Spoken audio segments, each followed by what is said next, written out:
Dobar dan. Danas ćemo montirati plafonjeru koja malo liči na leteći tanjir, ali u stvari to je plafonjera koja je sa ugrađenim zvučnikom.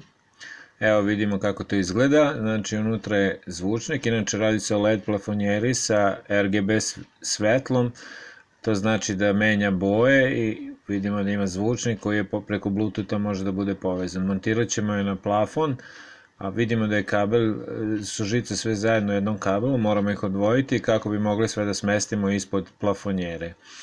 Kada smo žice oslobodili, plafonjeru nameštamo na mesto i pažljivo obeležimo rupe za bušenje kako bi plafonjeru mogli da montiramo na plafon. Kada smo sve vreme pazimo da ne pritisnemo zvučnik koji je nezaštićen i da ga ne bi smo. Ušimo ruke buselice, ruke su za tiple. Vidimo sada da smo izbušili 3 rupe, ubacili smo 3 tiple i sada ćemo pažljivo vratiti plafonjeru na njeno mesto. Sve vreme naravno opet pazimo na zvučnik. Plafonjera će,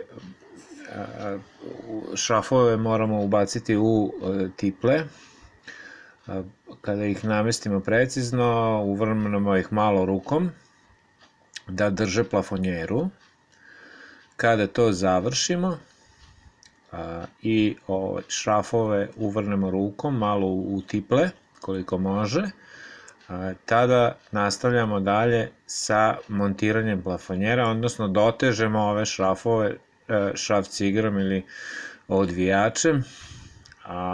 Kada smo to sve završili, zategnuli, onda na red dolazi spajanje struje. Naravno, zaboravio sam da kažem da pre početka rada moramo da isključimo napon. Znači, sada smo to sve spojili smo struju. Ovdje je ova naša plafonjera takvog tipa da se uzemljenje ne spaja.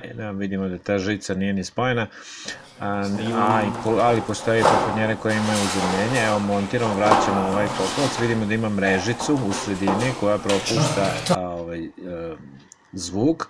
Vidjeli smo malo pre i daljinski koji nam pomaže da upravljamo svetlom, da menjamo boje, dok preko Bluetootha možemo da puštamo muziku, što nam omogućava da u prostoriji stvorimo kombinaciju svetla, boja i muzike, što može da bude veoma dobra atmosfera unutar prostorije, a ne zauzima puno mesta jer je sve na plafonu.